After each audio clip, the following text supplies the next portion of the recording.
আমি একজনারে বিশ্বাস কইরা হইছি রে পথের কাঙ্গাল।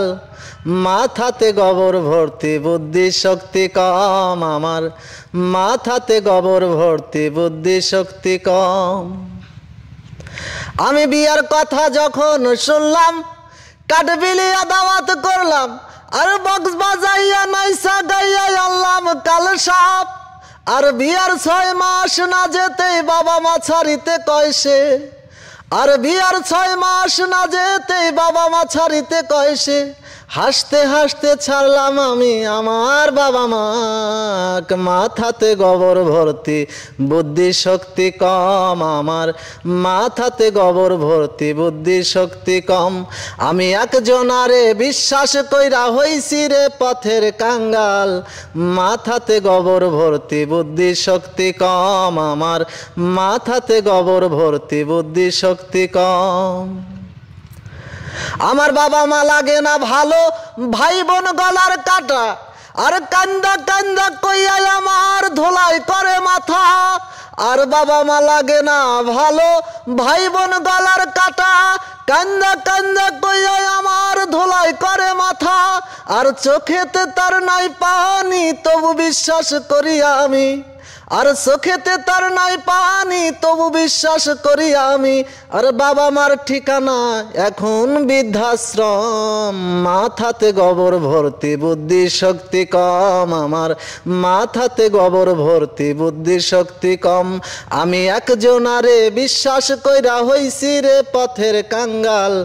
মাথাতে গোবর ভর্তি বুদ্ধি শক্তি কম, আমার মাথাতে গোবর ভর্তি বুদ্ধি শক্তি কম। একসময় ব্যবসায়ী ছিলেন ওহাব ভাই। তিনি ঢাকা শহরে রিক্সা চালাচ্ছেন, আর এখন আমরা রয়েছি খেতে। দেখতে পাচ্ছেন তিনি কিন্তু কৃষক ভাইদের সঙ্গে রয়েছে। এই ওহাব ভাইয়ের যে প্রতিভা আছে, এই প্রতিভা যদি আপনারা শোনেন হয়তো অবাক হয়ে যাবেন। আমরা ঢাকা শহরে দেখে থাকি হয়তোবা অনেক জায়গায় অনেক প্রতিভাবান ব্যক্তি লুকিয়ে আছে, তাদেরকে আমরা আসলে সামাজিক যোগাযোগ মাধ্যমে অনেক সময় ফুটিয়ে তুলতে পারি না। আজকে ক্যামেরায় আপনারা যাকে দেখছেন তিনি একজন প্রতিভাবান ব্যক্তি। তিনি একসময় ব্যবসা ছিল, কিন্তু এখন রিক্সা চালাচ্ছেন, আর 4009টি গান এই পর্যন্ত তিনি লিখেছেন। রিক্সা চালাচ্ছেন, এর ফাঁকে ফাঁকে তিনি গান লিখেছেন। আমরা সেই ওহাব ভাইয়ের সঙ্গে একটু কথা বলতে চাই। ভাই আসসালামু আলাইকুম। ওয়ালাইকুম আসসালাম। কেমন আছেন? আলহামদুলিল্লাহ ভালো আছি, আপনি ভালো আছেন? হ্যাঁ আলহামদুলিল্লাহ ভালো আছি। আপনি এই পর্যন্ত কয়টি গান লিখেছেন? এ পর্যন্ত গান লিখছি 4009টা। 4009টা? আপনি লেখাপড়া বা শিক্ষকতার যোগ্যতা কতটুকু? আমার শিক্ষাগত যোগ্যতা ক্লাস 5। ক্লাস 5 পর্যন্ত লেখাপড়া করেছেন। আপনার কোথায় জন্মস্থান? আমার জন্মস্থান সিরাজগঞ্জ তারাস। সিরাজগঞ্জের ছেলে, তারাস থানা। আচ্ছা, আপনার বাবা মা আছে?